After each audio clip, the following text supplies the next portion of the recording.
Então, boa noite, pessoal, novamente, né? Gostaria de desejar boas-vindas a todos a mais este webinar promovido pelo PMI de Santa Catarina. Hoje nós falaremos sobre Lean Change Management, né? Eu me chamo Gilson, sou GP, voluntário do PMI de Santa Catarina e membro da diretoria de desenvolvimento profissional, tá? Do PMI de Santa Catarina.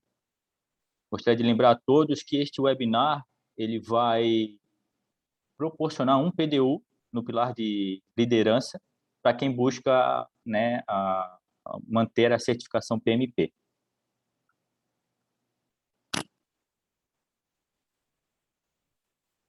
Então, falar um pouco sobre o PMI, né, parte de gerenciamento de projetos, ele é o uso específico de conhecimento, habilidades, ferramentas e técnicas para entregar valor às pessoas. Então, o principal foco do gerenciamento de projetos é entregar valor para as pessoas. Então, o PMI ele é a instituição líder mundial em gerenciamento de projetos, com mais de 650 mil membros, né? São mais de 303 chapters, mais de 14 mil voluntários também. E os serviços que o PMI faz, através também dos seus chapters, um que é aqui em Santa Catarina, é o desenvolvimento de padrões, pesquisas, educação, publicação, oportunidades de networking, né? Nos chapters locais, conforme mencionei, conferências e seminários. Então, desde 1969, o PMI ele empodera as pessoas a transformar ideias em realidade. Um pouco sobre as certificações que o PMI possui. Acho que a porta de entrada do PMI é o PMP, Project Management Institute Professional. Então, nós temos outras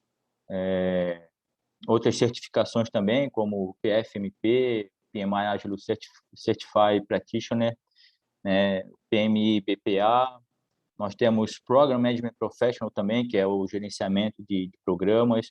Nós temos gerenciamento de portfólios também. E o PMI também está indo para a parte de ágil, né? E a porta de entrada do PMI é o Discipline Agile com o DANCE, né? Que é o Discipline Agile Scrum Master. Então, falar um pouco sobre o DANCE, ela atesta que a pessoa certificada possui conhecimento geral sobre frameworks ágeis e sobre o Discipline Agile Toolkit, que é uma ferramenta que auxilia o profissional na escolha de uma forma de trabalho, né, que se encaixa melhor no contexto da empresa, da equipe, né, sem que ele fique preso a um framework específico, tá, do Ágil. Então, o formato dessa certificação oferecida pelo PMI é o de curso mais exame.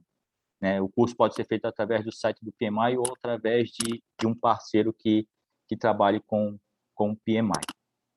Ok? Então, falando um pouco sobre a diretoria de desenvolvimento profissional do PMI de Santa Catarina. Né? Então, essa diretoria ela organiza os eventos com o objetivo de promover e levar qualificação às pessoas envolvidas, né? Às pessoas que estão interessadas em participar dos eventos, debater sobre tendências relacionadas à gestão de projetos, liderança, e estimular o network, né? Essa troca de ideias, essa troca de conhecimento, essa troca de parceria entre os profissionais da área. E o calendário das atividades da DDP ele envolve webinars descontraídos, workshops, treinamentos, palestras, mentoria e grupo de estudos e o projeto Safari. Então, eu convido a todos a participar do PMI de Santa Catarina, né, através do site que é o pmisc.org.br. Né? Gostaria de deixar o convite aqui para todos em relação aos outros eventos que nós vamos ter, além desses eventos, né, o projeto Safari, a mentoria, o grupo de estudos, nós também teremos nos eventos mensais, todo mês, um evento, né, uma palestra, um profissional com renome, com expertise, compartilhando o conhecimento com vocês. Então, participem dos eventos. Em fevereiro nós vamos ter, março, abril, maio e junho. Né? Nesse semestre, nós teremos um evento a cada mês. Então, fica o meu convite aí para vocês participarem dos próximos eventos também. Tá? Eu gostaria de novamente dar boas-vindas a todos que estão aqui. A gente identificou que algumas pessoas não fazem parte do voluntariado e nem do filiados do PMI de Santa Catarina, mas todos que estão aqui são bem-vindos, sem exceção.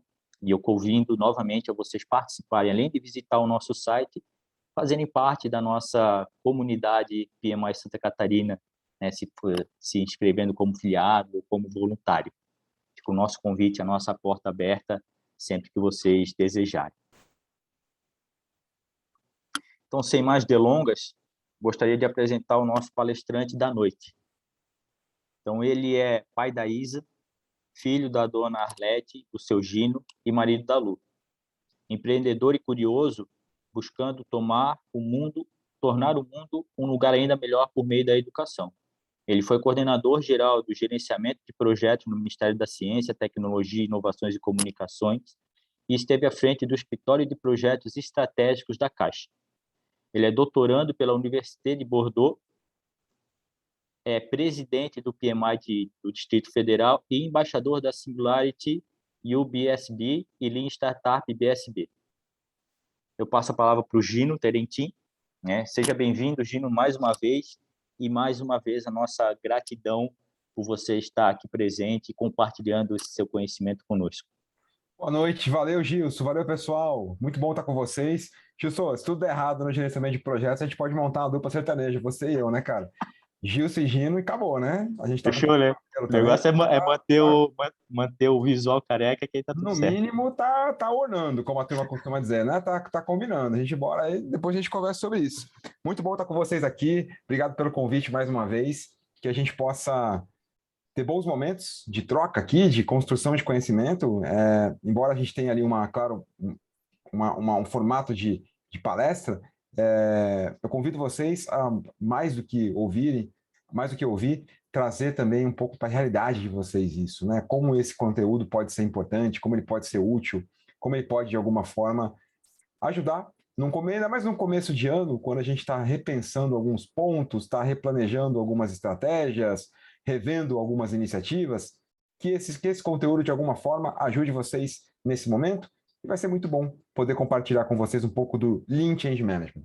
Então, para a gente poder começar, eu trouxe uma frase aqui. Para mim, ela é bastante emblemática, por vários motivos. E, primeiro, porque ela é do pré-socrático, né? Essa frase, em grego, do pré-socrático, chamado Heráclito de Éfeso. Ele dizia isso: a única constante na vida é a mudança. E se o cara já dizia isso no pré-socrático, esse negócio de que o mundo está mudando muito rápido, na boa, isso não é de hoje, não. Né? A gente costuma dizer que não, as coisas estão mudando muito rápido, é muito provável que aceleraram bastante mesmo. Só que essa questão de que as mudanças acontecem, de que nós lidamos com mudança, isso já está inserido ali na pauta das nossas conversas há bastante tempo. Que a mudança é constante, que a mudança acontece, e que a mudança, de fato, é algo que nós sabemos e temos certeza de que vamos ter que lidar com ela, é algo que o próprio Heráclito já trazia, né? O mesmo Heráclito que tem uma outra frase sobre mudança bem interessante, que ele fala o seguinte, que nenhuma pessoa toma banho 2 vezes no mesmo rio, porque na segunda vez o rio já não é mais o mesmo e a pessoa também não. Quer dizer, o Julian que está aqui com a gente, o Heleno está aqui com a gente agora ouvindo esse bate-papo, ainda que alguns slides, ou que algum conteúdo, ou que alguma reflexão já tenha aparecido na tua vida, é muito provável que hoje ela encontre um novo Julian, um novo Heleno. Como você... Sabe quando você vê um novo filme? O mesmo filme, um antigo filme? E você vê 2 vezes? Então, na segunda vez, o filme não encontra mais a mesma pessoa, ele encontra uma outra pessoa. E é comum a gente ler um livro pela segunda vez, assistir um filme pela segunda vez e ter percepções, cara, como é que eu não percebi isso da primeira vez? Claro, porque o tempero que esse filme encontrou ao se juntar com você foi diferente, o blend foi outro. E por que a gente está falando de mudança e como é que esse tema se conecta com a gestão de projetos? Bom, projetos são feitos para que as organizações mudem. Esse é um ponto fundamental. Projetos são feitos para que as organizações mudem. Ótimo. E por que as organizações têm que mudar? Bom, uma organização ela nasce para resolver um problema, ou pelo menos deveria nascer para isso, para resolver um problema. E, de preferência, que não seja problema dela, né? Porque não cabe, se isso em algum momento foi aceitável para o mundo, hoje não é mais. Se uma organização não nascer para resolver um problema maior do que ela, um problema social complexo, um problema ambiental, de uma comunidade, de uma família que seja, se essa organização não nasce para resolver alguma coisa maior do que ela, é muito provável que ela não tenha espaço no mundo de hoje para conseguir prosperar. Se a sua organização nasce para resolver um problema, o que acontece em relação aos problemas, né? O que acontece em relação aos problemas que as organizações nascem para resolver?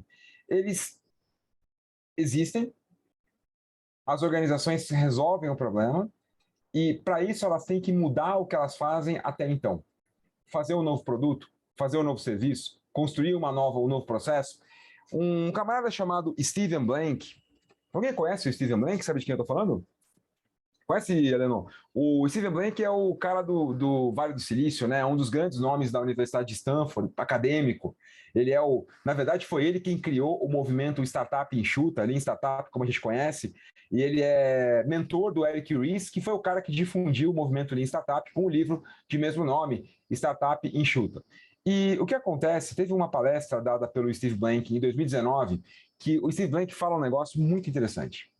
Ele fala o seguinte: que o ciclo de vida corporativo, olha que coisa louca, ciclo de vida corporativo. O que é ciclo de vida corporativo?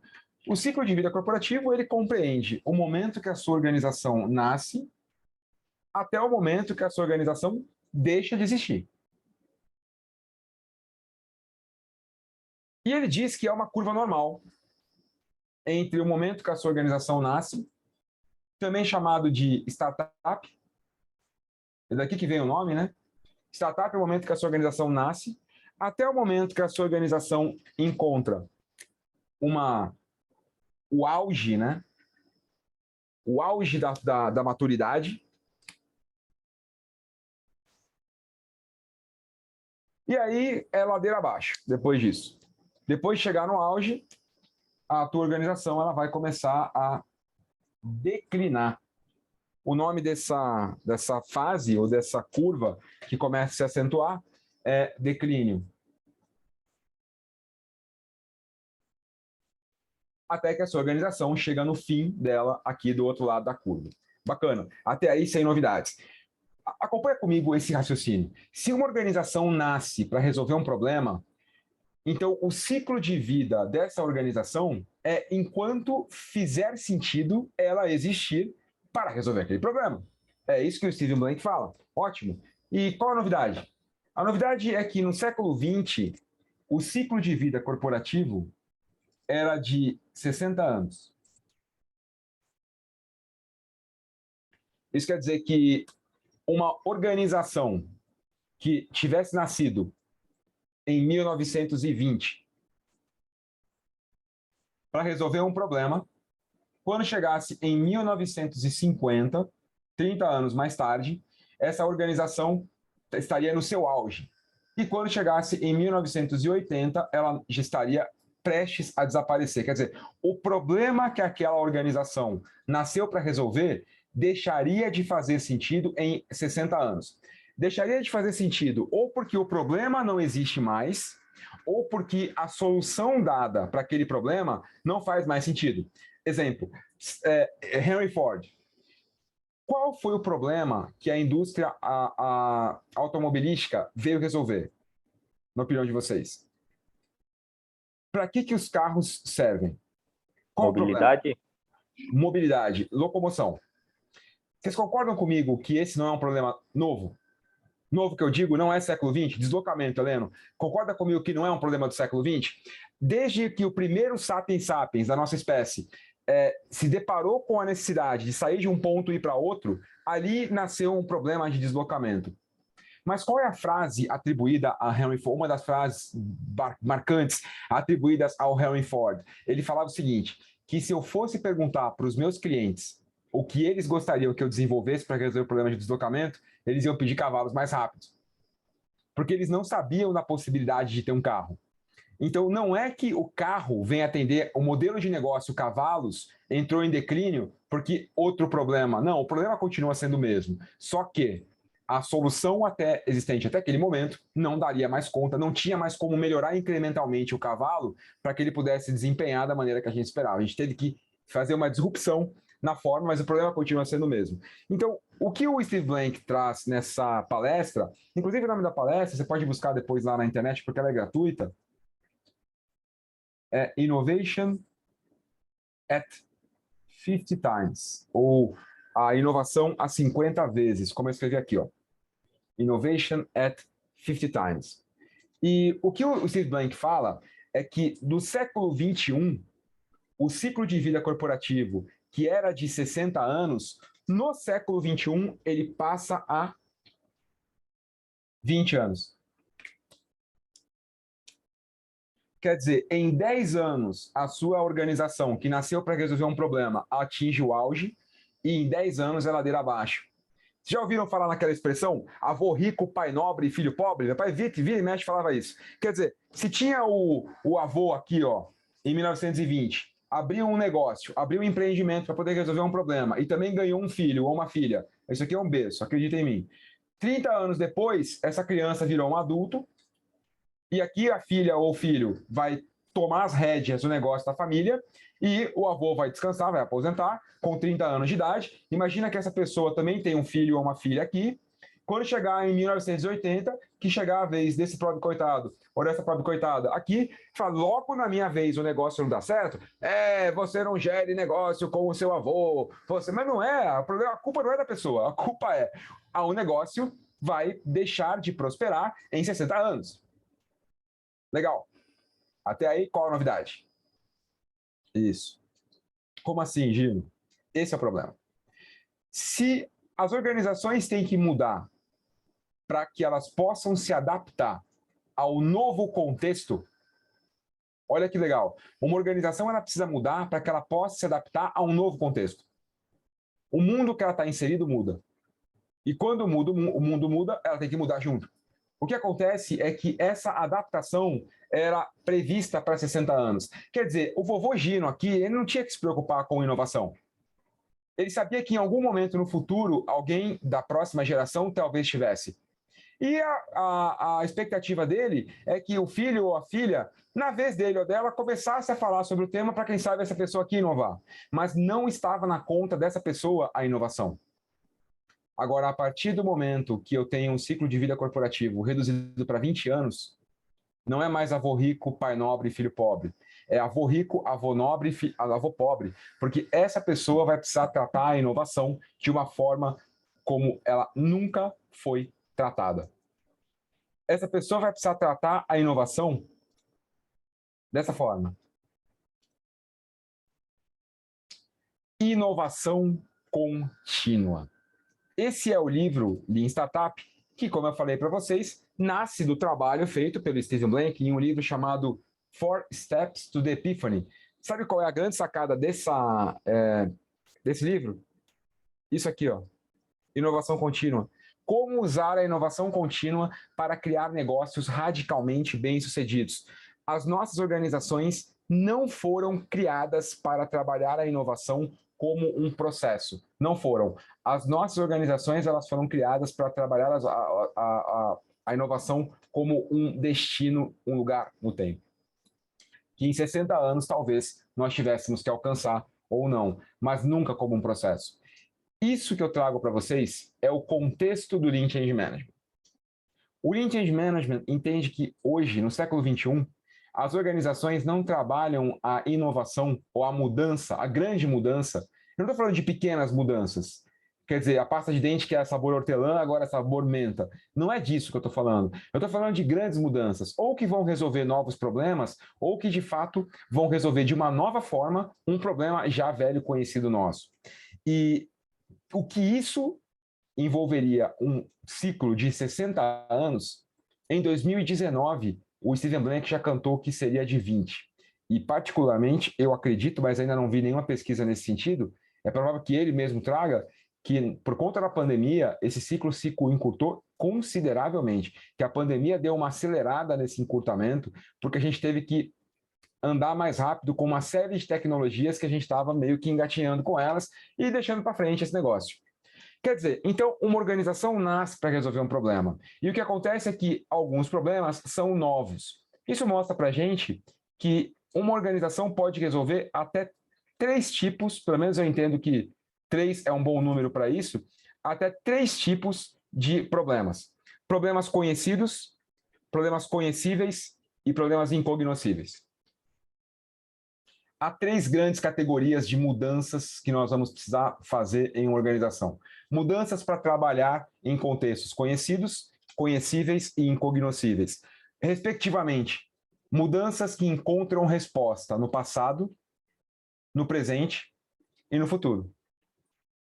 Quer dizer, imagina que o PMI Santa Catarina alcance ali de repente dê um salto no número de filiados de uma maneira assustadora. Alguma coisa aconteça e vocês passem para 50 mil filiados na base de vocês. É muito provável que essa plataforma que vocês estão utilizando para fazer o webinars não dê mais conta. E que vocês tenham que pensar em uma nova forma de fazer essas lives, de fazer essas palestras. Concorda comigo que esse é um problema que outras pessoas antes de vocês já resolveram? Quer dizer, os grandes youtubers, os grandes canais de podcast já conhecem tecnologias para poder resolver isso. Então, esse é um problema conhecido, é um problema que está para fora, que o mundo já conhece e que a solução está no passado. No entanto, há problemas que começam agora, como aquele do Ford, ou porque o problema é antigo, mas a solução não serve mais e não há nada no passado que responda a isso, ou porque o problema realmente é novo e que a gente está lidando com ele nesse exato momento. Como, por exemplo, a pandemia. É o primeiro que me ocorre, porque é o que está mais ardendo, era um problema para a gente novo. Para o mundo, já tinha passado por, mas não era o mesmo mundo que tinha passado pela pandemia. O mundo que passou pela última pandemia não era exatamente o mesmo que nós temos agora. Então, havia uma boa parte desse problema que era nova para a gente. Era nova, mas era de hoje. Era atual. E é por isso que o conhecível, ele representa essa faixa. A faixa vermelha que está bem na flor d'água. É aquele problema de hoje que eu não tenho respostas exatas para ele no passado e eu tenho que testar, experimentar e descobrir hoje. Por outro lado, eu tenho um outro tipo de problema, que são os problemas incognoscíveis, aqueles que eu não tenho como saber, eu não tenho como interagir, eu não tenho como testar. Eles estão no futuro. Eu acho que eles podem vir a acontecer, mas eles podem não acontecer ou podem acontecer diferente. Mas são problemas que eu posso imaginar, mas eu não posso testar. Exemplo, hoje, nos últimos tempos, um assunto tem entrado muito em pauta em relação à tecnologia, eu imagino que vocês estão acompanhando isso de alguma forma, que é o metaverse. Concorda comigo? É algo que a gente está começando a falar cada vez mais. Vocês conseguem olhar para frente e imaginar algum possível problema que o metaverse pode vir a trazer para nós?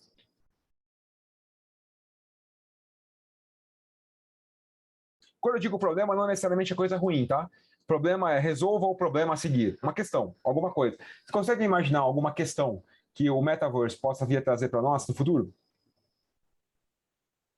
Acho que a questão da interação presencial entre as pessoas, acho que pode vir a ser um problema.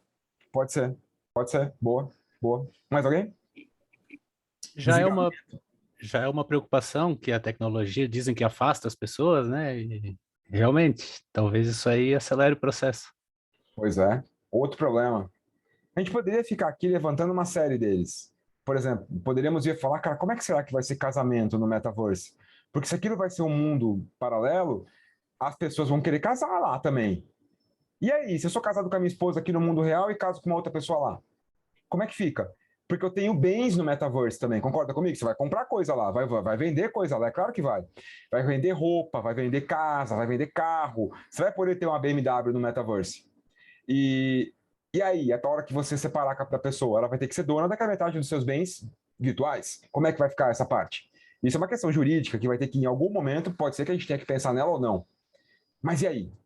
O que acontece é que esses problemas a gente pode imaginar, mas a gente não tem nada a fazer agora, nada. Não dá para a gente fazer, não existe ainda o uso dessa plataforma nesse momento, dessa forma, com essa intensidade, para que a gente possa, de fato, pensar nisso. Então, a gente pode só imaginar, mas não tem nada a fazer. O que acontece é que, como a quantidade como o tempo do ciclo de vida é cada vez mais curto, a quantidade de problemas novos que nós resolvemos na vida é cada vez maior. A quantidade de problemas, o tempo de maturação de um problema, de replicação de uma solução, que antes era de 60 anos, é agora de muito menos, de 20 e decrescendo. Então, os problemas novos estão se tornando cada vez mais frequentes. Por isso, a quantidade de problemas conhecíveis que nós lidamos é cada vez maior. E tá bom, tá certo. A quantidade de problemas conhecíveis é cada vez maior. O que isso tem a ver com gestão de mudança? Bom, a gestão de mudança, ela acontece em especificamente uma fase disso. E essa fase requer que a gente olhe o ciclo como um todo. Esse ciclo, empresa nasce, empresa se desenvolve e empresa morre. Quando eu falo empresa, não é organização como um todo, mas é um modelo de negócio. Vocês conhecem a Nintendo, não? Gostam de jogar, não? Conhece a Nintendo? Alguém sabe do que eu tô falando aí? Com certeza. Boa. Faz parte da infância aí. Até hoje, né? Até hoje. Você sabia que a Nintendo, ela foi antigamente uma fábrica de macarrão? Macarrão. A mesma Nintendo que você conhece, ela, se você procurar lá, você vai ver que ela fabricava macarrão lamen, macarrão japonês. Ela fabricava e ela mudou para uma fábrica de videogames. A Nintendo tem mais de 100 anos, se não me engano, na verdade. Ela passou por várias mudanças, mais de 100 anos. E você vai encontrar, é até interessante que você vê lá o macarrãozinho instantâneo com a marca da Nintendo. O que estão fazendo? Enfiar no console o macarrão, né? Então, não, é macarrão mesmo. Ela era uma fábrica de macarrão. E ela teve que mudar. É a mesma empresa, mas ela mudou o negócio. Legal. E o ciclo da inovação se divide em 3 grandes momentos. Qualquer empresa, qualquer negócio, qualquer produto que nasça para resolver um problema vai precisar passar por 3 estágios. Não tem jeito. Que são eles? Primeiro estágio, eu tenho um problema para resolver e eu preciso de um produto. Ótimo. Então, eu preciso de um produto que resolva esse problema. O primeiro estágio é chamado de Problem Solution Fit. Problem Solution Fit, traduzindo de uma maneira bem legal, seria o seguinte: a meta desse estágio é alinhar a solução ao problema. O Julian tem um problema. A Juliana vai dar uma solução para esse problema. Problem Solution Fit acontece quando a Juliana conseguir dar uma ideia que realmente seja implementável, um protótipo que possa, de fato, gerar solução para esse problema. O dia que acontecer isso, Problem Solution Fit. Bacana. O próximo estágio é, uma vez que o problema tem a solução, eu preciso assegurar que as pessoas queiram comprar essa solução. Não adianta só resolver um problema. Se o mercado não quiser comprar a tua solução, acabou. E esse Product Market Fit é alinhamento entre o mercado e o produto.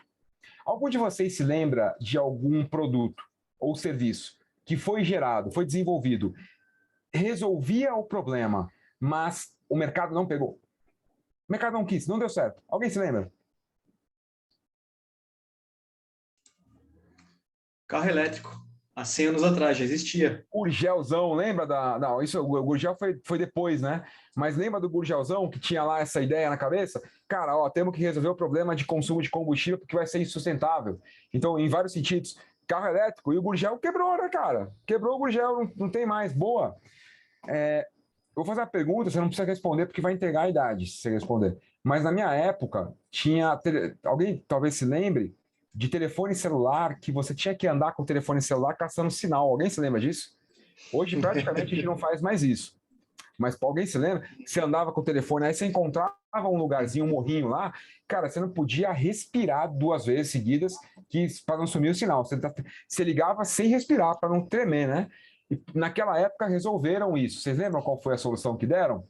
Dizem que era a mesma que tinha na caixa do Tom Hanks, naquele filme do Náufrago. Um telefone via satélite.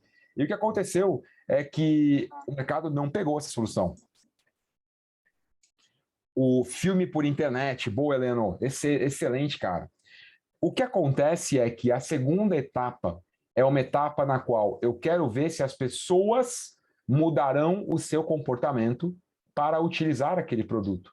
Ele pode resolver um problema e as pessoas podem não usar. E aí ele morre. É por isso que a gente costuma dizer que entre o primeiro e o segundo estágio, quer dizer, entre Problem Solution Fit e Product Market Fit, existe um abismo. É o primeiro grande abismo. Quer dizer, é o primeiro grande lugar no qual as organizações novas, que nascem para resolver um problema, morrem. Quem fala sobre isso é um cara chamado Geoffrey Moore. O nome do livro dele é Crossing the Chasm, ou Cruzando o Abismo. É baseado numa pesquisa feita por um cara chamado Everett Rogers, né? Difusão da inovação. E aqui, depois, eu tenho o terceiro estágio. O terceiro estágio é a hora que eu passo de Product Market Fit para escala. E é a hora que o seu produto vai ser escalado. Nesse momento, eu quero fazer em larga escala. O primeiro estágio, ele faz o quê? Encontre uma solução para um problema. O segundo estágio, veja se as pessoas querem usar a solução. O terceiro estágio, coloque isso em larga escala. E aqui eu tenho um outro abismo, porque o grande foco ao sair do segundo para o terceiro é processo. Será que o seu processo permite você escalar? O Gilson não comentou no início, mas eu acho que não falei para ele, eu tinha 2 empresas, eu quebrei 2 vezes a mesma empresa. E na segunda vez ela era uma fábrica de pães, na primeira vez ela era uma ideia. Quando eu quebrei numa ideia, eu quebrei no primeiro abismo. Perdi grana, mas foi pouca. O problema não é não cruzar o abismo, o problema é cruzar o abismo com um produto deficiente. O problema é você passar o abismo com um processo ruim. Porque aí o que você vai fazer? Você vai ter que escalar isso. E quando você escala coisa ruim, você tem coisa ruim em larga escala. O problema da minha empresa é que ela fabricava pão em larga escala, 500 mil de pães por mês. Quando eu fui escalar a produção, o meu processo estava cheio de defeitos. O que aconteceu? O meu desperdício chegou na casa de toneladas. Vocês já imaginaram o que é 2 toneladas de pão? Faz a conta, um pãozinho do tamanho normal que você conhece pesa 50 gramas. Faz a conta do que daria de pão. Eu garanto para vocês que é um volume assustador. Eu joguei isso de fora em uma semana. Processo ruim. Dá uma olhadinha nesse vídeo que mostra 2 caras. Alguém já viu o Fome de Poder? Lá fora chamado The Founder, a história dos irmãos McDonald's. Conhece, Ju? Dá uma olhadinha nesse filme. Nessa cena do filme, que mostra especialmente quando eles decidiram resolver um problema novo, que ninguém nunca tinha resolvido. Dá uma olhada. A vida toda sempre seguimos ideias de outras pessoas, queríamos uma coisa que não fosse só diferente, tinha que ser melhor e precisava ser nossa. E isso nos levou ao maior corte de todos. Que seria? A espera. Pedidos prontos em 30 segundos, não 30 minutos. Bingo! Então olhamos um para o outro. Você pensou o mesmo que eu? Teremos que derrubar, reconstruir, repensar todo o lugar, né? Está falando em fechar um negócio rentável por meses? Vão pensar que somos loucos. Nós estávamos loucos. Fechado para reforma. E vai adorar como fizemos isso. Dick, conta pra ele. A quadra de tênis? Tá bom, ele me levou até uma quadra de tênis e desenhou umas linhas com dimensões da nossa cozinha. Pia à direita, extrusor à esquerda. Embalagem e exaustão. Tá. Guarnição. Aqui é a finalização. Entendi. E o hambúrguer escorrega por aqui. Podemos mudar aqueles... Tá bom. Multimixer, refrigerantes. Tá bom. Levamos a equipe toda pra lá e colocamos todos em ação, fingindo fazer hambúrgueres e fritas. Escuta, Steve, precisa pensar nisso. Mantenha a bandeja nivelada. Certo. O Dick corria como uma vara, marcando o lugar dos equipamentos. Põe dentro. Tony vai mesmo pular os picles na cozinha real? E repetimos sem parar, discutindo tudo, coreografando como um balé de hambúrgueres maluco. O que tá acontecendo lá? Isso. Não. Não. Todo mundo parado. Parado. Guarnição 1. Guarnição 2. Você tem picles e tem cebola. É só um maldito hambúrguer. Tá bom, podem sair. Vamos sair. Andem. É hora do giz cor-de-rosa. E aí o refrigerante de laranja... Estão vendo esse espaço aberto agora? Mudamos o local da fritura. Então agora vocês ficam à esquerda e a fritadeira à direita. E aqui, senhor? Por aqui. De novo. Sem problema, Ótimo. certo? Vamos lá, pessoal. Por aqui tá funcionando. Olha a tudo bem. plataforma girando. É o tempo de girar a plataforma. Opa! Aí fica o hambúrguer finalizado. Não pode parado. Eu acho que tá certo. Ainda acho bom fazer uma terceira versão. Quer mudar o quê? Quero mudar tudo. Saiam de novo, por favor. De nada. Tudo bem. Vamos lá.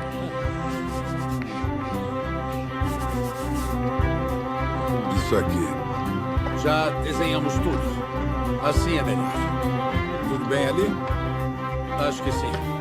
É isso aí, assumam os postos de batalha. Tá bom, tá bom. Finalmente, depois de umas 6 horas, nós acertamos tudo. Uma sinfonia de eficiência, sem movimento desperdiçado. Já tá passando aqui.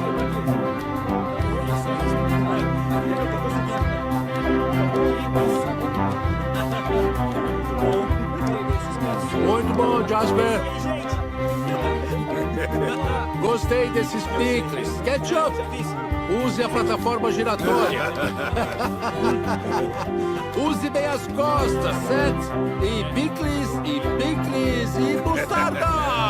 Demos o projeto a uma empresa que construiu uma cozinha seguindo o que pedimos. Tcharam, nasce o sistema rápido. O primeiro sistema do mundo a entregar comida depressa. É totalmente revolucionário. E um tremendo desastre. Por quê? No dia de abertura, os carros chegaram e começaram a buzinar porque nenhuma garçonete apareceu. Fazer o pedido. Tentamos explicar que deveriam ir fazer o pedido e ficaram maravilhados, não furiosos. Como assim tem que sair do meu carro? A maioria xingou e foi embora. E os que ficaram não gostaram de comer no papel e ter que jogar o lixo fora. Por quê? Está aí. Sacaram o problema que eles queriam resolver? O problema, vocês se lembram qual era o problema que eles queriam resolver? O problema inicial, alguém se lembra dele? Alguém pegou essa fase? Uma fala tão pequenininha, alguém se lembra qual foi? O problema da espera. Opa, isso. O tempo de espera. De quanto para quanto, vocês lembram? 30 minutos para 30 segundos. Não era um problema conhecido. Não era uma melhoria incremental. Era algo disruptivo. De 30 minutos para 30 segundos. Uma coisa é falar que o cara vai mudar de 30 minutos para 28 minutos. Ele consegue fazer isso com a melhoria de processo. Mas quando o cara vai mudar de 30 minutos para 30 segundos, ele estava em algo totalmente novo. Vamos voltar para o nosso ciclo da inovação. Então, o que ele tinha que fazer era ir passar pelo Problem Solution Fit, que significa encontrar uma solução para o problema. Eles conseguiram? Deram conta, fizeram, testaram na quadra, protótipo 1, protótipo 2, muda tudo. Por que muda tudo? Porque é rápido e é barato, é na quadra e é em giz. Isso é o que a gente chama de prototipar. Quando eles finalmente prototiparam, conseguiram uma solução, não conseguiram? O que eles deviam fazer? Eles deviam sair daqui e entrar no segundo estágio, de Product Market Fit. O que eles fizeram? Pularam para cá. Eles esqueceram uma pecinha pequenininha que fica no meio do processo, chamada ser humano. Esqueceram que eu tenho que alguém vai ter que usar esse produto. E para usar esse novo produto ou processo, que é o caso deles, no caso deles são as duas coisas, na verdade, no caso dele era o mesmo produto, mas era um novo processo, ele precisaria que o consumidor mudasse o comportamento, saísse do carro, fosse até o balcão, comesse no papel, e as pessoas não queriam isso. Elas até queriam esperar menos tempo, mas elas não queriam ter que mudar o comportamento delas para isso. A gestão de mudanças, ela age nesse meio. A gestão de projetos, ela é transversal, porque eu posso projetizar o protótipo, eu posso projetizar o produto, eu posso projetizar várias coisas, mas a gestão de mudanças pega os projetos que estão trabalhando nessa fase. Na fase que eu preciso que as pessoas mudem o seu comportamento. E por que a gestão de mudança é tão crítica? Porque ela está na fase fazendo fronteira com os dois abismos.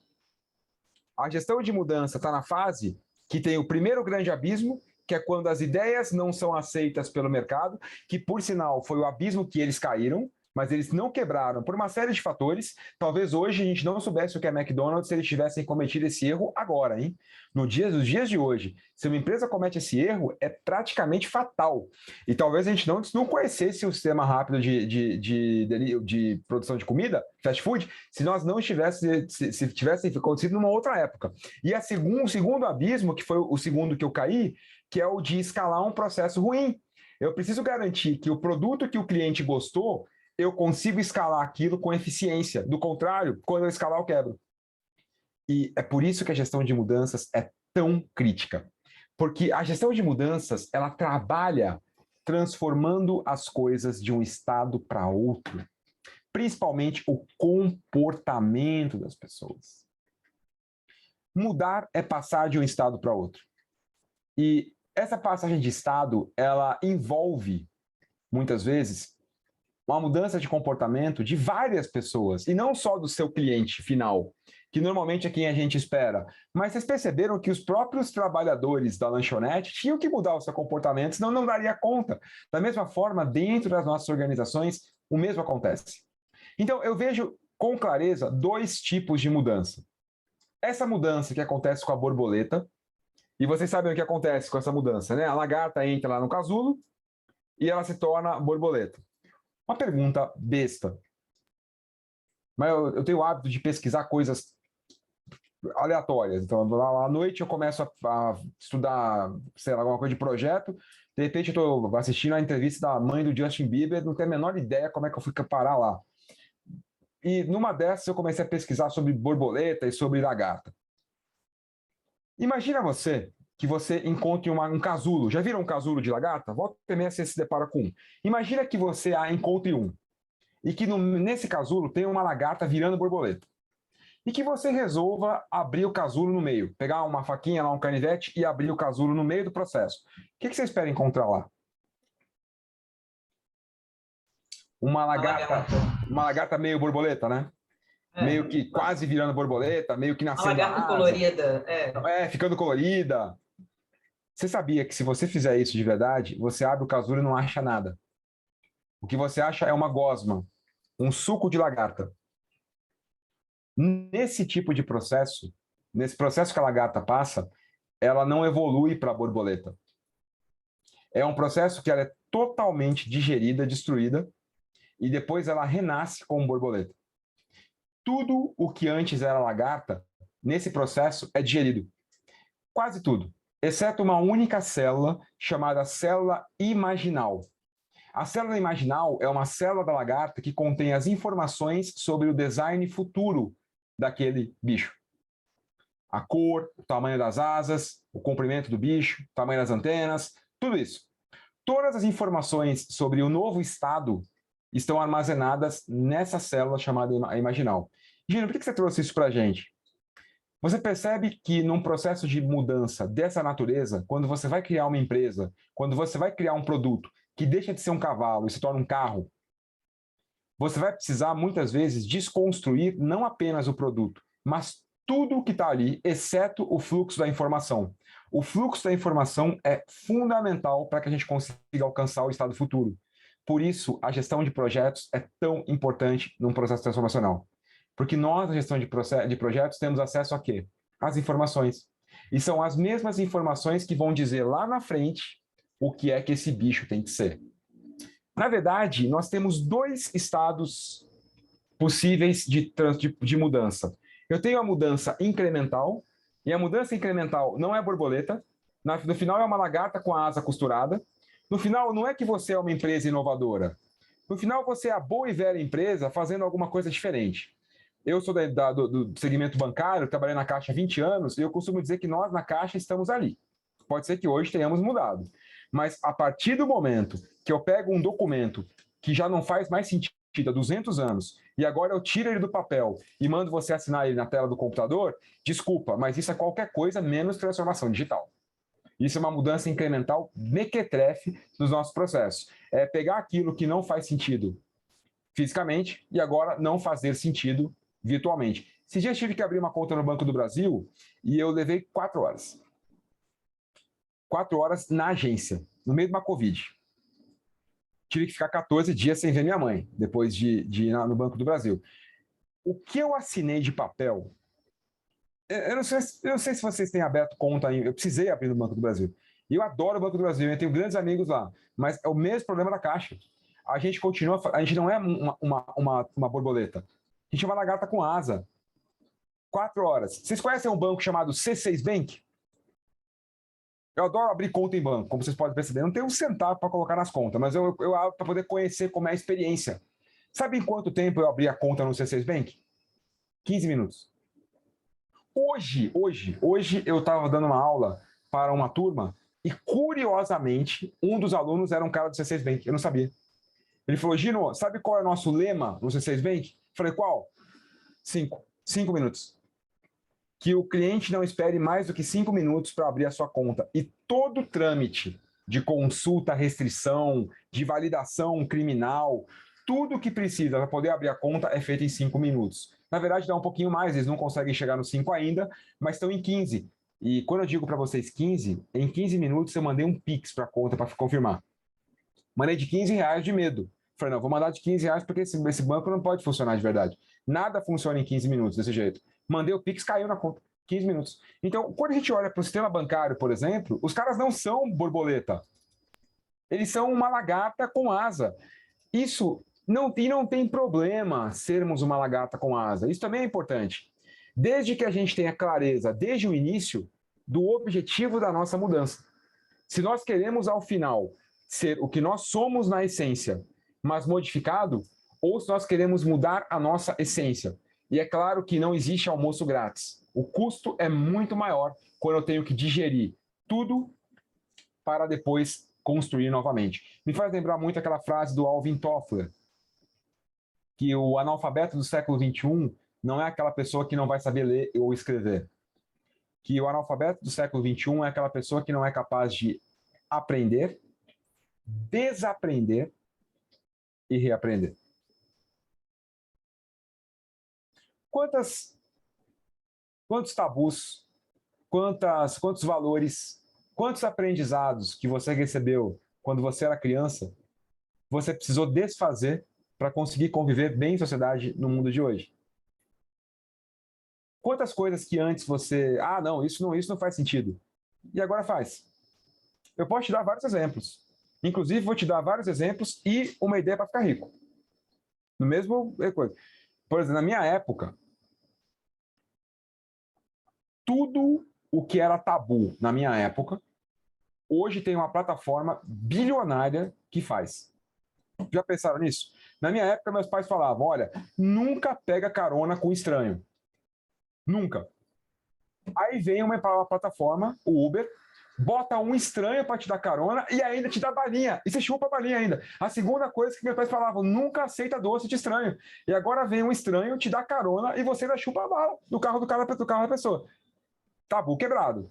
Segundo tabu da minha época, meus pais falavam, nunca coma em um lugar que você não conhece a cozinha, que você não sabe como é feito. Aí vem o iFood e você agora compra, você não tem a menor ideia como o negócio está sendo feito. Mas chega na tua casa, você come. Terceiro tabu, nunca compre coisa de segunda mão que você não sabe como é que foi cuidado. Mercado Livre e eBay acabaram com isso. Nunca saia para se hospedar na casa de alguém que você não sabe como cuida daquilo lá. Vem o Airbnb e agora você dorme na qualquer cama. Você está lá, você dorme. Nunca marque encontro com estranhos. Aí vem o Tinder e você agora marca encontro com quem você quiser. Então, agora, se você quiser ficar rico, volta lá para a década de 70, 80, 90, vê qual é o outro tabu que nossos pais mandavam a gente não fazer, monta uma plataforma e corre para o braço, porque você vai, em algum momento, vai ganhar dinheiro. Todos os tabus que a turma tinha antigamente tiveram que ser desconstruídos. E algo foi transformado para que o Uber não é o táxi melhorado. Vocês sabem disso. O Uber não é o táxi melhorado. O Uber é uma outra história. O Airbnb não é o hotel melhorado. O Airbnb é uma outra história. E assim por diante. E aí eu lanço para você uma pergunta. Pra você pensar. Começo de ano, né? Começo de ano a gente fica mais reflexivo mesmo. Primeiro, aqui, a pergunta aqui. Qual é o problema que a sua empresa vai resolver esse ano? Claro que se você não está trabalhando, ou nesse momento não está trabalhando, pode pensar no PMI, pode pensar em você mesmo. Enfim, qual é o grande problema que você quer resolver em 2022? E lembra que problema não é necessariamente coisa ruim, tá? É alguma coisa que tem que ser resolvida. O que é que você quer resolver em 2022? O que você quer resolver é conhecido, conhecível ou incognoscível? Quer dizer, é alguma coisa que você olha para o passado, repete e funciona? É alguma coisa que você vai ter que testar, explorar? Ou é algo que você não tem nem como saber se vai dar certo ou vai dar errado? Segunda pergunta. Isso que você vai resolver requer uma mudança de comportamento? Essa mudança de comportamento é sua, do seu cliente, de outra pessoa ou de várias? Isso é incremental? Depois dessa mudança, você vai ser uma borboleta com asa, a tua empresa vai ser, uma lagarta com asa, a tua empresa vai ser uma lagarta com asa, ou ela se torna uma borboleta? É algo que vai mexer incrementalmente ou vai mexer substancialmente, vai mexer na essência, vai ter que transformar. Duas perguntas para você pensar. Pensa aí, depois a gente conversa sobre isso. E onde entra o Lean Change Management? Bom, nessa frase do Kotter, que a questão central em mudanças está no comportamento. Não é sobre estratégia, não é sobre cultura, não é sobre sistemas. Que quando nós falamos de mudança, nós estamos falando no final de comportamento das pessoas. Como vocês viram agora há pouco. Como vocês viram no filme do McDonald's. As pessoas não quiseram mudar o comportamento delas. E qual é o problema nessa mudança de comportamento, então? Bom, um cara chamado Kurt Lewin, volta e meia eu falo dele, ele dizia sobre... Ele estudou a vida inteira sobre comportamento humano. E o Kurt Lewin falava que a mudança de comportamento acontece quando nós mudamos a nossa personalidade ou o ambiente. A equação de Lewin, essa aqui, comportamento é uma função de personalidade ou ambiente. Quer dizer, eu consigo uma mudança de comportamento do Heleno, mudando quem ele é ou mudando o ambiente dele. Imagina só, mudar o Heleno é mudar a personalidade do Heleno. E a pergunta que o Kurt Lewin fazia era: nós conseguimos mudar a personalidade de alguém? Quer dizer, eu consigo mudar o Heleno? O Kurt Lewin, ele falava o seguinte: se você conseguir mudar alguém, se é que dá, porque olha, mudar a gente já é difícil, é ou não é? Tentou mudar alguma coisa na tua vida já? Simples. Não estou falando grandes transformações, não. Vou falar uma coisa simples. Muda a mão que você escova o dente só. E você vai ver o inferno que a sua vida vai virar por uma semana. E eu estou falando para você mudar a mão que você escova o dente. Em você mesmo. Imagina você mudar outra pessoa. Se caso você pudesse mudar alguém, seria ético? Moralmente, é aceitável eu querer mudar a Juliana? Não sei. Se for possível e moralmente aceito, qual é o tamanho do esforço para acontecer isso? Vai ser enorme. Então, e se a gente parasse de tentar mudar as pessoas, mudando quem elas são, mas buscando no ambiente qual é a mudança que eu preciso fazer para que a pessoa mude seu comportamento? Não sei se é a primeira filhinha ou o primeiro filhinho do Heleno que está ali com ele, participando. Primeira? É menino ou menina, Heleno? O primeiro é o Gustavo. Gustavo, prazer, Gustavão. Eu vou te dar uma dica aí, Heleno, de uma coisa que vai acontecer há algum tempo lá para frente. Na pandemia, a minha filha ficou comigo 24 horas por dia. E até então, ela ficava na escola boa parte do tempo, né? E sabe qual foi o grande treta que eu passei na pandemia com ela? Tomar banho. Como é que você convence uma criança de 4 anos que ela precisa parar de brincar para tomar banho? Você não convence uma criança a fazer isso. Então, todos os dias, 4, 5 da tarde, que era hora de dar banho, era treta em casa, que se passasse alguém na porta, achava que estava acabando o mundo aqui dentro. E não estava acontecendo nada, era só gritaria dela mesmo, porque ela não ia. Aí o que acontecia? Pô, era 1 hora tentando convencer a Isabel para tomar banho. Ela não ia, eu pegava a Isabel no colo, ela ia com as pernas balançando, até para dentro do banheiro. Aí tem aquele ofurozinho, é uma banheirinha muito boa para dar banho, serve por um tempão. E aí ela fazia que nem gato, né, velho? estica os braços e as pernas, não entra no furor. Como é que você entra com a criança lá dentro? Era 1 hora para ela tomar banho. Então, 1 hora convencendo ela para tomar banho, mais 1 hora para ela tomar banho, e aí eu saía estressado, molhado, de ponta a ponta, nervoso, de mau humor. Cara, como é que eu vou dar uma palestra, fazer uma aula de mau humor? Não posso. Era mais meia hora para me recuperar. Então, cara, 2 horas por dia, fácil, perdido no processo. O que aconteceu? Eu comecei a ficar estressado com esse negócio de dar banho nela. E eu ficava ansioso. Aí uma vez cheguei com minha esposa e falei, olha, eu não vou dar banho na Isabel mais não. Tá acabando com o meu dia, eu preciso... Não vou poder. Ela falou, pô, não é você que fica ensinando esse negócio de que a mudança de comportamento se dá pelo ambiente? Eu falei assim, senhora, sou eu mesmo. Falei, por que você quer continuar mudando a sua filha na marra, na personalidade? Aí tomei uma engafada dessa na minha esposa. Falei, então agora o treino é pessoal, né? Agora eu preciso resolver isso. Aí eu falei, quer saber de uma coisa? Eu vou mudar o ambiente, então.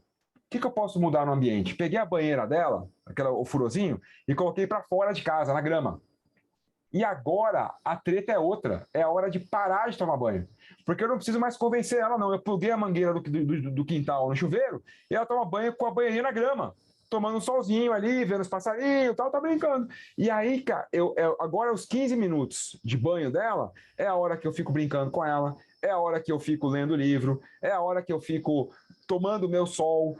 O momento se tornou um momento de prazer e não de treta. Se você se deu conta de que você vai ter que fazer uma mudança em 2022 da sua empresa, e que é uma mudança que vai mexer no comportamento das pessoas, qual é a banheira que você vai ter que mudar de lugar? Ou você vai fazer que nem eu, vai querer mudar as pessoas na marra? Qual é a variável ambiental que a gente vai ter que pensar para conseguir fazer as pessoas mudarem de comportamento? E olha, de cara eu te falo uma, home office não existe ainda, hein? A gente está trabalhando em contingência, não é home office. A minha esposa até hoje trabalha na mesa da cozinha. É home office? É nada, é improviso. A gente vai ter que mudar comportamento. Mudar de comportamento, por exemplo, de eu começar a me preocupar com ergonomia dentro de casa. Ou quantos anos as minhas costas vão aguentar desse jeito? Então, eu preciso ter mudanças de comportamento. Várias mudanças de comportamento vão acontecer em decorrência da pandemia. Na sua empresa, na sua vida, na sua casa, na sua família, numa série delas. E aí, qual é a banheira que você vai ter que mudar de lugar? Pensa nisso, porque pode te ajudar. Carol pergunta, Gino, faz sentido conduzirmos assim com líderes e profissionais sêniores também? Carol, super sentido. Porque a mudança de comportamento, ela é para todo mundo, né? E mesmo no teu nível, que talvez não seja eventualmente a líder sênior, você pode influenciar a liderança que está acima de você. Muitas vezes por uma mudança ambiental. E quando eu digo mudança ambiental, é alegoricamente mudar a banheira de lugar.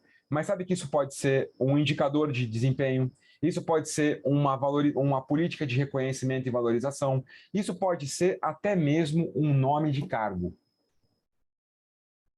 Vou dar um outro exemplo, eu vou contar uma outra historinha rápida.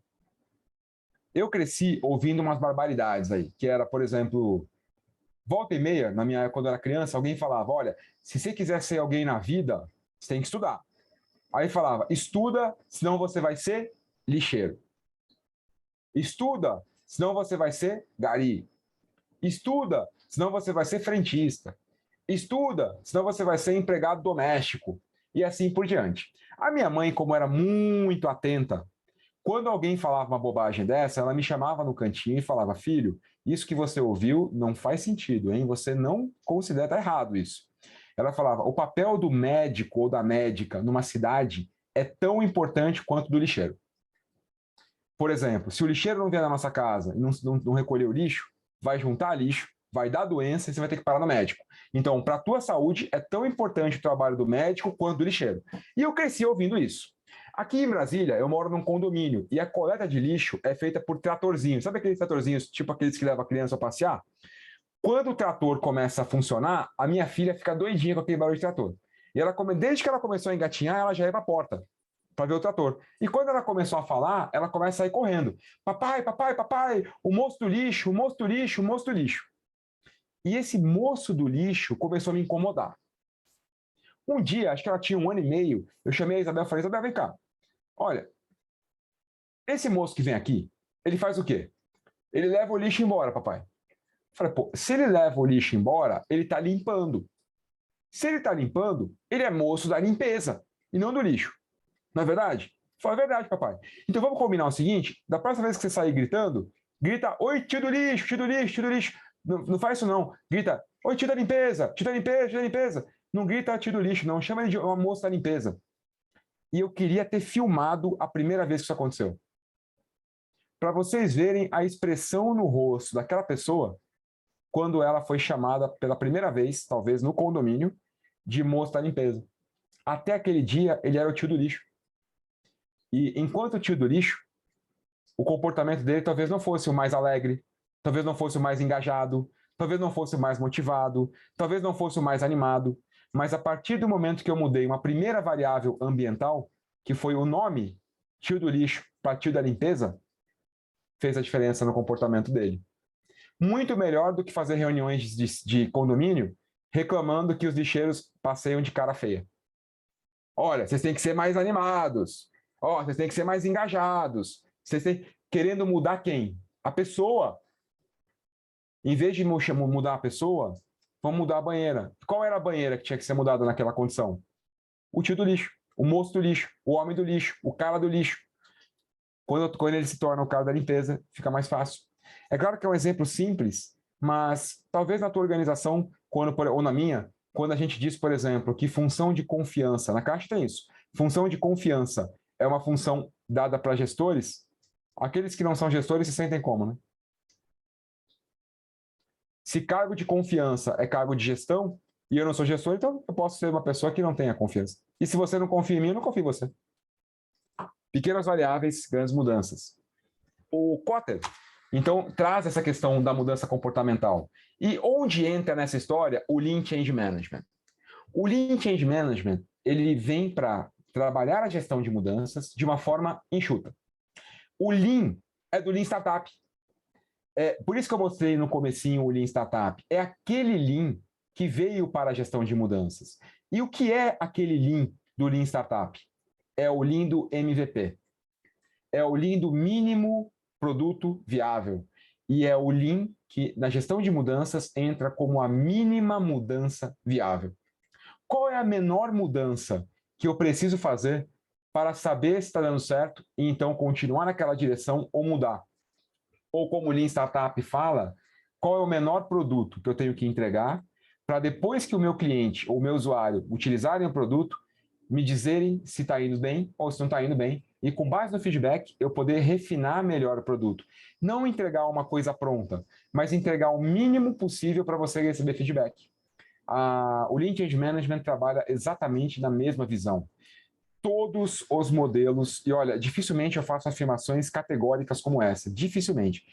Todos os modelos que eu estudei até hoje, e foram mais de 50, de gestão de mudanças, concebidos no século XX, padecem do mesmo mal. Todos são lineares. Todos são sequenciais. Primeiro você faz isso, depois você faz isso, depois você faz isso, como se a mudança pudesse ser prevista. E, de fato, quando nós estamos falando de problemas conhecidos, pode. Mas quando nós estamos em um contexto conhecível, a mudança não pode ser prevista. Por isso eu preciso criar a mínima mudança viável para conseguir experimentar e testar. Quais são os valores que o Lean Change Management apresenta em relação à mudança? Primeiro, entendemos que causa e propósito é mais importante, é mais eficaz para gerar nas pessoas a vontade de mudar do que urgência. Essa frase, ela vem para contrariar o Kotter. O próprio Kotter que eu falei para vocês há pouco tempo, um dos modelos mais famosos de gestão de mudança é o dele. E o primeiro passo do Kotter, que depois ele desconstrói e fala, gente, não pode ser mais passo, agora é tudo junto. Mas o primeiro passo do Kotter falava senso de urgência. Tem inclusive um livro dele com esse nome, Senso de Urgência. Criar um senso de urgência. O que o Jason Little, ou o modelo no Lean Change Management, falam? Escuta, nós estamos com uma sociedade muito ansiosa para ficar criando urgência para as pessoas o tempo todo. Ninguém aguenta mais urgência. Vamos trabalhar motivação e propósito em vez de trabalhar urgência? As pessoas vão mudar muito mais felizes do que ansiosas.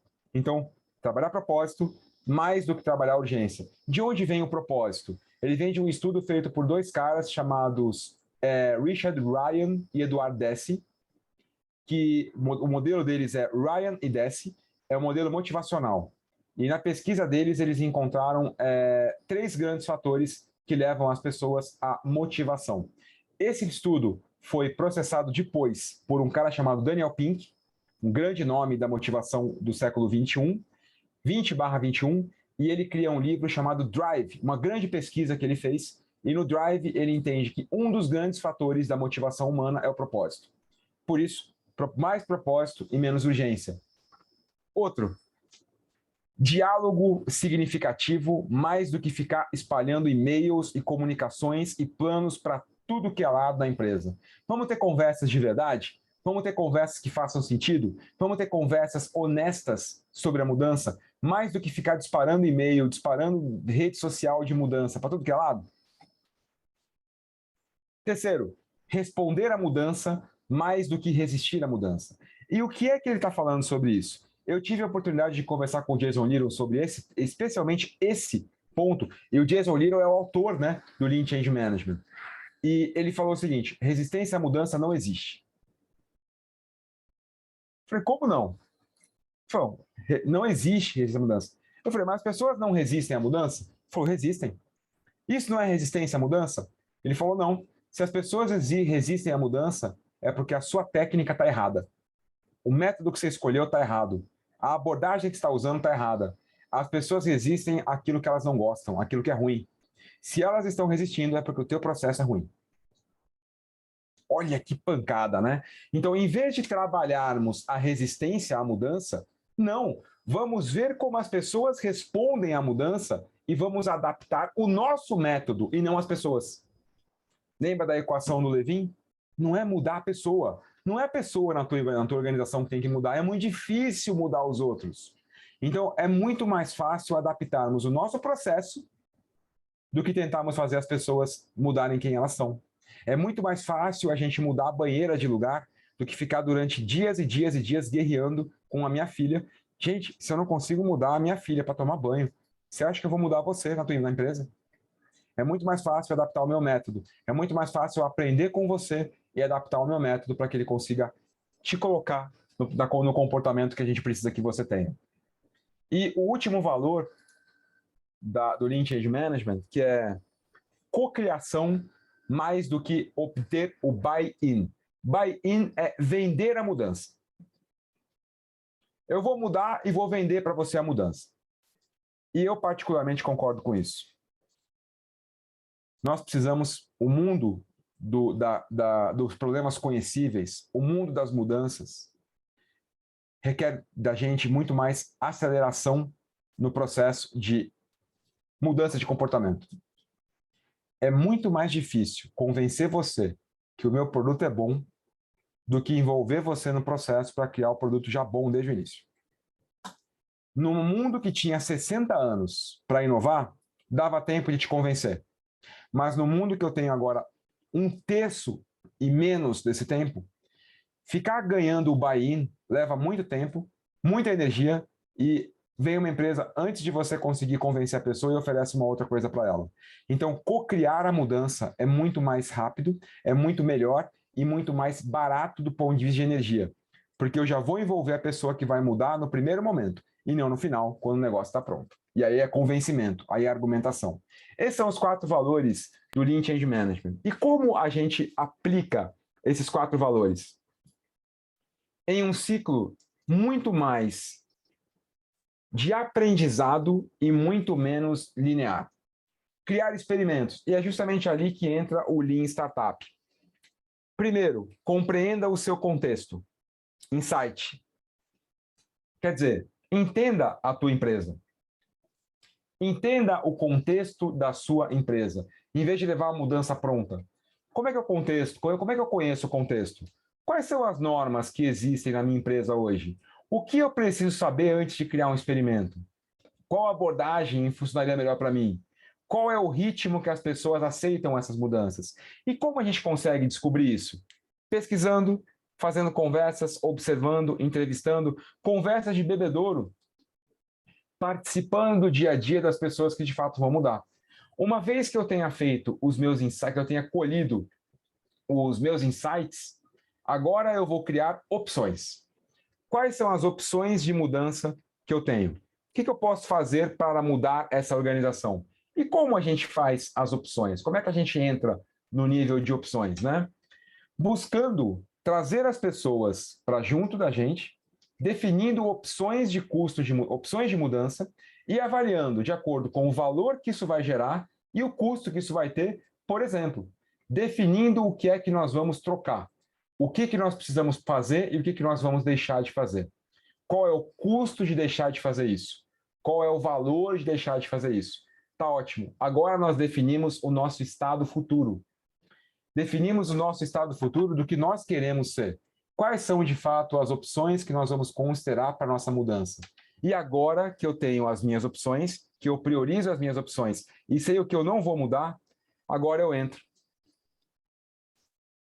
no último ponto do ciclo. Criar experimentos. O que é que eu vou experimentar? O que eu espero que as pessoas façam quando eu publicar essa mudança? Qual o comportamento que eu espero delas? E a partir desse comportamento, eu busco adaptar, melhorar ou mudar totalmente a minha abordagem. Por exemplo, imagina que eu espere que as pessoas tenham uma ergonomia melhor nas suas casas, que elas busquem uma ergonomia melhor nas suas casas. Como eu vou fazer isso? Olha, eu acho que se a gente conseguir criar um fórum para discutir ergonomia, como a gente está fazendo aqui agora, um fórum para discutir ergonomia, que as pessoas virão, compartilharão as suas boas práticas de ergonomia e mudarão o seu comportamento. Então eu vou criar o mínimo fórum viável, que pode ser uma reunião no Zoom, pode ser uma reunião no Meet, pode ser algo simples e rápido, e eu vou medir que pessoas estão vindo, o que é que elas estão trazendo com elas, o que é que elas estão levando de ideias. Quando elas voltarem, elas trouxeram alguma melhoria significativa na sua ergonomia? Eu estou buscando entender se a mudança que foi proposta gerou realmente uma mudança de comportamento. Quer dizer, eu trato a mudança como um experimento e não como um plano. Eu crio um pequeno experimento, formulo uma pequena hipótese, vejo qual a opção que vai ser implementada, qual a mudança de comportamento que as pessoas terão, como eu verifico se de fato isso gerou uma meta de negócio, uma meta da minha mudança, e como eu vou medir que realmente aquela meta foi alcançada. A partir disso, o processo de mudança deixa de ser um processo linear e passa a ser um processo experimental, no qual nós vamos mudar o nosso comportamento aprendendo conosco mesmo, aprendendo com as nossas próprias mudanças. E a partir disso, em algum momento, pode ser que a gente perceba que a mudança está trazendo trauma, ou trazendo algum tipo de dor, ou trazendo algum tipo de incômodo. E, na verdade, mudar, principalmente quando nós estamos falando de desconstruir algo para reconstruir depois, gera um incômodo, vai gerar um incômodo. É uma falácia muito grande dizer mude porque você não vai se incomodar com isso. Quem aqui teve que mudar algum hábito, como, por exemplo, ir à academia? Quem aqui teve que mudar algum hábito, como parar de comer açúcar? Alguém aqui toma café sem açúcar hoje, mas em algum momento tomava com muito açúcar? Eu também. No começo não foi incômodo? Sim, com certeza. Hoje você nem percebe mais, não é verdade? Hoje eu prefiro sem açúcar. Hoje você prefere. A mudança, ela vai precisar de reforço. Porque mesmo com todo esse processo, haverá momentos que nós vamos nos deparar com um incômodo. Lembra da borboleta? Tem um cara chamado Richard Bach. É um escritor. E ele tentou fazer uma frase que resumisse assim. Olha que viagem legal do cara. Ele pensou o seguinte: imagina que você abrisse o casulo, lembra do casulo da borboleta? Imagina que você abrisse o casulo no meio do processo. E você perguntasse para a lagarta que está sendo digerida o que ela está sentindo naquele momento. E ele chegou numa frase que, na minha opinião, resume de uma maneira incrível o processo de mudança. Ele falou o seguinte: se você perguntasse para a lagarta, no meio daquele alvoroço todo de decomposição, de digestão, de destruição para reconstrução, o que ela sente, é muito provável que ela diria que é o fim do mundo. Mas, olhando de fora, aquilo que a lagarta chama de fim, o resto do mundo chama de borboleta. No meio do processo de mudança, quando tudo parecer incômodo, quando o açúcar estiver faltando e o café parecer amargo, e as pessoas estiverem em algum momento achando que não está dando certo porque está gerando algum tipo de incômodo, é importante que alguém possa olhar de fora e perceber que, se as nossas informações estiverem corretas, se o nosso processo estiver envolvendo as pessoas, criando com elas, experimentando, aprendendo e adaptando, esse incômodo ele é para o bem. E que hoje, aquilo que parece que está em destruição, na verdade, logo depois vai se tornar algo muito melhor. Obrigado pela oportunidade de ter compartilhado com vocês alguns insights sobre gestão de mudanças, alguns insights sobre comportamento, alguns insights sobre mudança de comportamento dentro dos projetos. Eu espero que os seus projetos esse ano, principalmente aqueles que vão requerer de você uma mudança comportamental, que eles tenham sucesso. Que você consiga não apenas fazer as entregas, mas utilizá-las e ter a mudança que você precisa para obter, então, os benefícios que você está querendo. A gente sabe que eles vêm, muitas vezes, às custas de grandes mudanças comportamentais. Que você tenha um bom processo de gestão de mudanças para conseguir, daqui a 360 dias, fazer uma boa avaliação e encontrar as mudanças que você buscava. Obrigado pela oportunidade de estar aqui, PMI Santa Catarina. E um feliz ano novo para vocês, que os bons caminhos se abram esse ano para vocês, como sempre, e que as boas notícias encontrem vocês onde vocês estiverem. Agradeço a cada um e a cada uma que está aqui e estou aberto para a gente poder trocar ideia, principalmente sobre aquelas perguntas que eu te fiz. E aí, o que mais marcou? O que vocês quiserem trazer para cá? Fiquem à vontade, estou aqui às ordens. Gino, primeiro, agradecer mais uma vez a tua presença aí, essa excelente palestra, muito enriquecedora.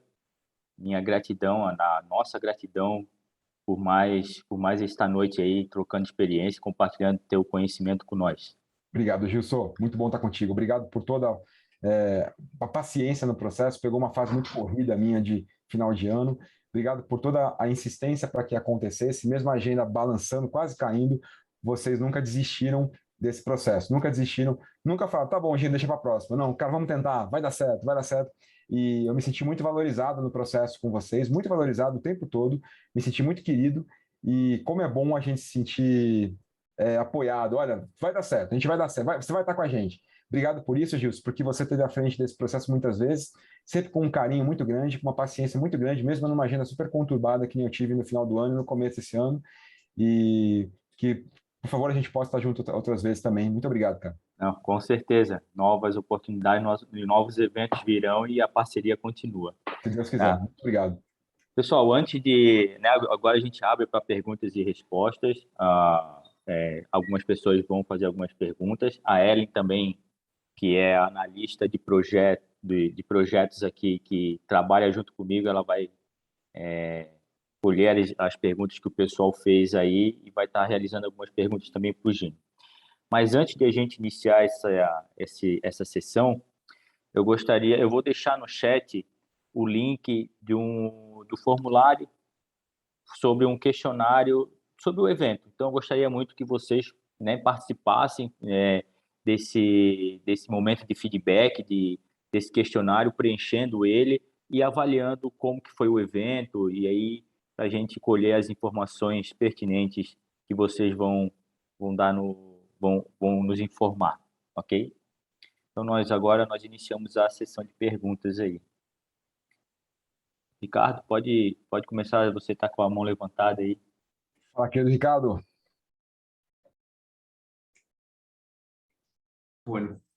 Oi, Gino, boa noite, tudo bem? Boa noite, tudo bom e você?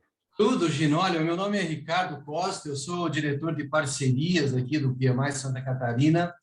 É a primeira vez que assisto a sua palestra, fiquei muito feliz. Poxa, obrigado, realmente, Ricardo. tudo aquilo que o pessoal tem falado e o tempo todo, olha, gente, vale a pena, ele realmente se comunica muito bem, tem muito conteúdo, eu pude comprovar tudo isso agora. Poxa, obrigado, Um cara Ricardo. muito carismático, né? Eu, na altura da minha idade, da minha vida, me sinto muito à vontade para dizer isso para você com toda sinceridade. E você tirou uma angústia muito grande que eu carrego comigo na minha vida de gestor, né? Caramba, eu sou CEO, professor universitário, quer dizer, tenho toda uma trajetória e um rol enorme de títulos, coisas do tipo, né? Mas você, quando você traz essa ideia de que nós não estamos vivendo necessariamente uma transformação para a borboleta, né? Porque o meu sentimento, com tudo que tenho visto com relação à questão de startup, a questão mesmo do metaverso e todas as mudanças que nós estamos sentindo, e quando eu estudo lá Adam Smith, enfim, todos os estudiosos aí do século XX, né? Você percebe que é um monte da mesma coisa, sabe? O sentimento que você fica é que tudo isso você já viu em algum momento, né? Quando tu pega a internet, quantos anos tem a internet? Né? Todos esses, hoje a gente usa essas ferramentas de comunicação social, meu Deus, quanto tempo a gente já utiliza isso, mesmo na época do vídeo do monitor de vídeo de fósforo verde. Mas ficou muito interessante como você conseguiu explicar que, na verdade, nem tudo é transformação, nem tudo é uma coisa profunda em que há uma mudança significativa. O que nós estamos assistindo é, na verdade, a questão de você implementar, de você colocar coisas novas naquilo que já existe, né? Porque quando tu pergunta, me fala uma invenção do século, dos últimos 30, 40 anos, que tu não consegue localizar.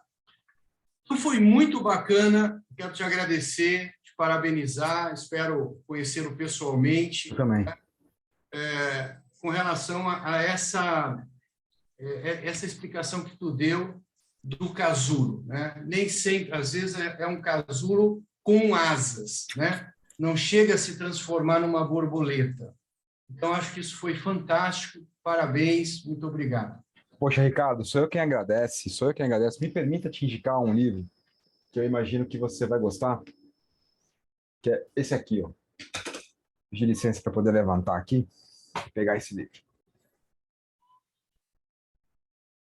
Ele fala sobre essa questão da borboleta e do casulo. Isso aí é um processo muito interessante envolvido na transformação, né? E o nome desse livro é esse aqui, ó, que vai aparecer na tua frente agora. Imaginal. É o nome da célula que eu falei para você, que ela armazena, né, as informações do bicho que está por vir. E o Imaginal foi publicado aqui no Brasil pela editora Senai São Paulo, traz justamente a visão, olha que interessante, da educação. O que o Thomas Rudnick aborda aqui, claro que eu não vou dar grandes spoilers do livro, o quanto nós precisamos de uma educação que se transforme, o quanto nós vimos ao longo do tempo, ao longo dos anos, fazendo mudanças incrementais na educação, quando, na verdade, nós precisamos olhar para a educação de uma forma transformacional em alguns pontos. Então, é uma reflexão muito gostosa, ele explica esse processo todo que você gostou também. É um livro que vale a pena ser lido, porque traz informações bacanas, eu acho que você vai curtir. E você, como CEO, e na jornada que você falou aqui para a gente rapidamente que trilhou, eu imagino que você, lendo um livro desse, vai ter insights que vão fazer a vida de muitas pessoas ainda melhor. Então, espero que você curta e depois me passe feedback. Espero que quando a gente puder se encontrar pessoalmente, a gente possa sentar numa mesa e conversar também sobre o que você achou do livro. Muito obrigado, você é muito querido e um abraço fraterno para ti. Para você também. Muito obrigado, Ricardo. Muito bom te conhecer e falar contigo. Valeu. Boa noite a todos. E Ellen? Então, temos algumas perguntas. Oba! A primeira pergunta da noite é: existe alguma competência imprescindível que o profissional deve ter para implementar o Lean Change Management em sua empresa? pelo fato de ser um livro e ter o seu método ali, é interessante que você conheça o que está por trás do livro, Lean Change Management. É um livro pequenininho, não faz mais sentido comprá-lo em papel, porque com o aumento do dólar, ele está custando R$300. Mas se você comprá-lo em digital, tá R$30, alguma coisa assim, bem mais barato. Recentemente, eu traduzi esse livro, então eu estou num processo de tradução já há quase um ano, e até por uma questão de correria de agenda mesmo. Na semana passada, eu encaminhei o documento final do livro. Agora, amanhã, nós iniciamos o processo de leitores beta do livro, que fecha na primeira semana de fevereiro. Então, é muito provável que no comecinho de março nós tenhamos já o livro em português, para que a comunidade brasileira também possa se beneficiar do conhecimento que está por lá. E também um pouco de empirismo. Como ele trabalha com experimentação, hipóteses, tentativa e erro, o conhecimento sobre processo empírico, que é o que está por trás do ágil, que está por trás do Lean Startup, que está por trás dos grandes métodos adaptativos, né? Ajuda bastante também nisso. Então, eu recomendo o Lean Change Management, eu recomendo o empirismo e recomendo ciências comportamentais, estudar o comportamento humano e motivação.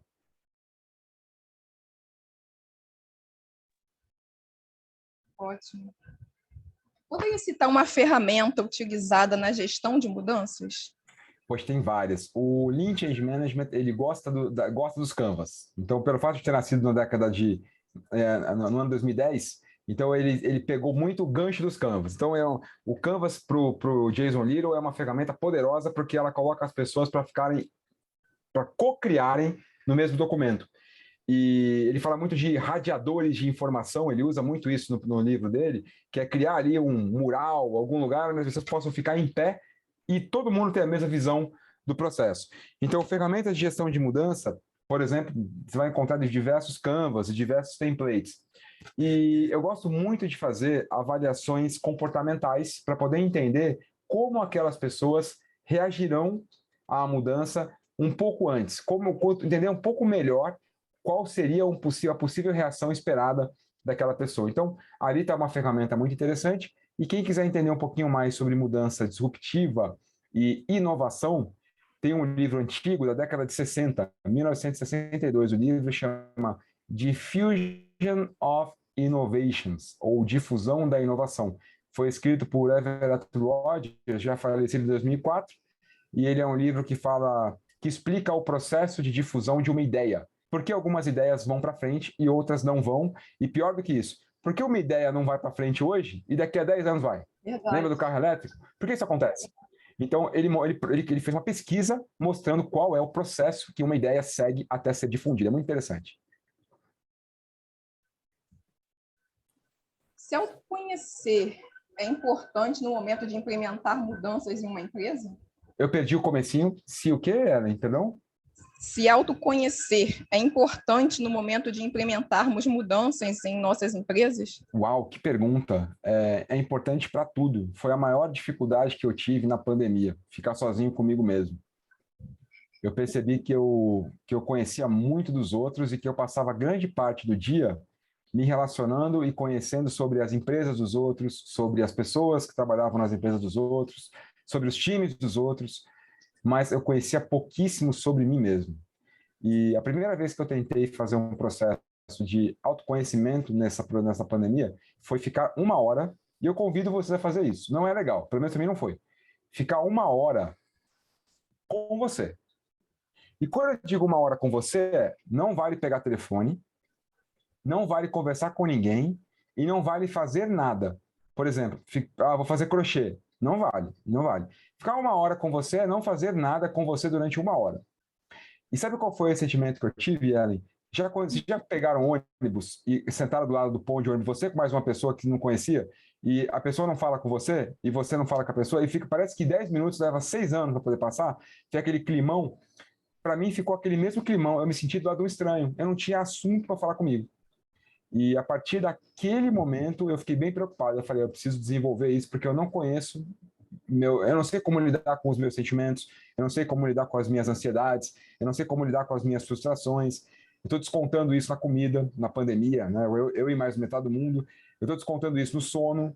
Então tem alguma coisa errada, eu não estou sabendo lidar comigo. Então, autoconhecimento, Sócrates, né? A frase do Sócrates é essa: conhece-te a ti mesmo, ponto final. Não tem mais nada. Então é isso aí. É uma prática a fazermos, então. A Ana Fonseca, ela pergunta: você tem indicações de livros para estudarmos comportamentos? Vários. Depende do tipo de estudo que você quer fazer em relação a comportamento. Mudança de comportamento ou como funciona o comportamento humano. Se for mudança de comportamento, tem um livro muito bacana que eu recomendo. Ele chama Micro Hábitos. Acho que eu tenho até a capa dele aqui. Tem até ele aqui no Kindle, eu posso mostrar para você a capa. De um cara muito bom que é o B.J. Fogg. D.J.F.O.G.G. é o nome do autor. E o B.J. Fogg... tá aqui, ó. Micro hábitos, pequenas mudanças que mudam tudo. Ele fala de comportamento no contexto de hábitos, né? Como nós podemos mudar hábitos. Para especialmente comportamento, se você quiser estudar sobre comportamento, e realmente cientificamente estudos de comportamento, qualquer autor de ciências comportamentais vai ajudar muito você. Por exemplo, o próprio Kurt Lewin, que é certamente um referencial, os artigos seminais de comportamento humano são decorrentes do Kurt Lewin. Tem uma série de estudos bem bacanas de comportamento. Depois, se quiser mais alguma recomendação, me fala que eu te mando uma série de livros deles. Excelente. Eu acho que a gente já passou alguns minutinhos aí. Diego, última pergunta, então. Você levantou a mão aí e a gente encerra após o Diego aí. Boa, Diegão. Beleza. Primeiramente, boa noite, pessoal. Boa noite, Gino. E aí, cara? Beleza. Finalmente conseguimos se encontrar, cara. Eu tô assistindo os teus vídeos só gravação, cara.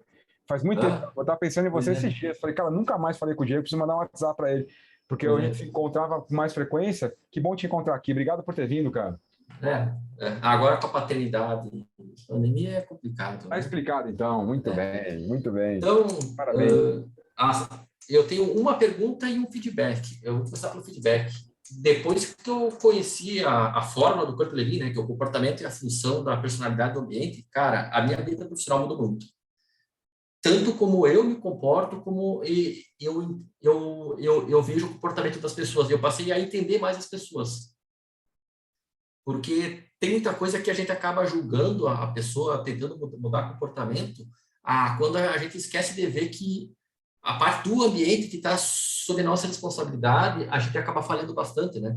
Então, aí entra naquela questão de métricas, né? Como as métricas acabam estimulando personalidades individuais. Então, só um feedback, depois que tu apresentou essa fórmula, né? Eu passei a ver as coisas sob uma outra ótica. E eu vou te falar que melhorou bastante, cara.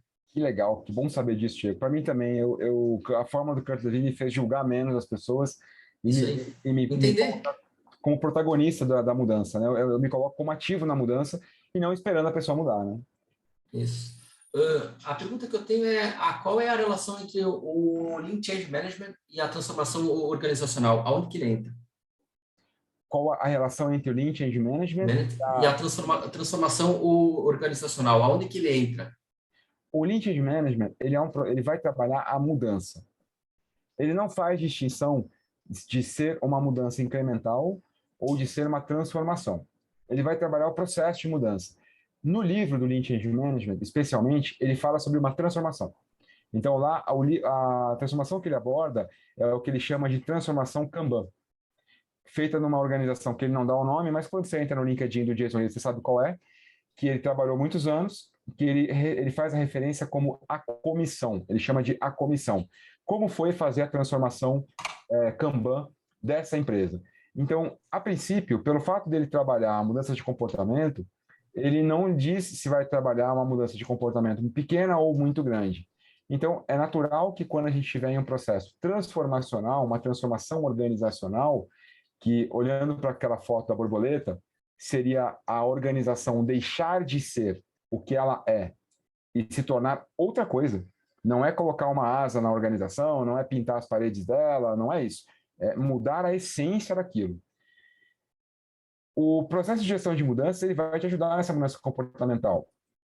No entanto, Diego, e aí eu peço uma licença para uma opinião pessoal, cada vez eu tenho ficado um pouco mais resistente a transformações. Porque o trauma é muito grande. Por menor que seja a transformação, se é uma transformação, ela nunca é pequena. Eu estou falando de algo que vai mudar a essência. Vai mudar a essência. Eu vou destruir o que tinha, preservando as informações do que nós não queremos perder e do que nós queremos ser, e eu vou reconstruir tudo a partir de um suco de lagarta. O custo grana é enorme, se for uma empresa grande como a Caixa Econômica Federal. O custo de energia é enorme. E a chance de dar errado é infinitamente maior do que a de dar certo. Então, entrar numa transformação é saber onde a gente está entrando, onde a gente está pisando. O que acontece é que ele é um nome que caiu nas graças, né? E as pessoas têm repetido ele constantemente, sem muitas vezes se dar conta do que é uma transformação. É por isso que, por exemplo, falando de banco, que é a minha indústria, onde eu trabalhei boa parte da minha vida, muitos bancos, principalmente indianos, grandes bancos antigos, eles não se transformam. O que eles fazem é criar outro do zero e com o tempo deixar de ser, esvaziar a carteira de um e encher a carteira do outro, porque o custo para transformar e a chance de dar errado é enorme, tanto que é melhor começar do zero, fazendo tudo novo. A prédio, tudo novo. Eu vou dar um último exemplo, Gilson. Posso? 1 minuto? Claro, fica à vontade. Vocês já ouviram falar numa empresa chamada Use? É uma empresa de seguros, né? A Use é da Caixa. Pelo menos eu acho que ainda é. É da Caixa. E lembra da época do Pokémon GO? Aquele aplicativo que a turma sai caçando Pokémon na rua? A Use ela foi criada do zero. A gente tentou muitas vezes transformar a cultura de seguros da Caixa, criando várias outras formas, não deu certo.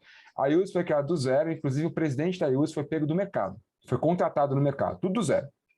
O prédio era diferente, era tudo diferente.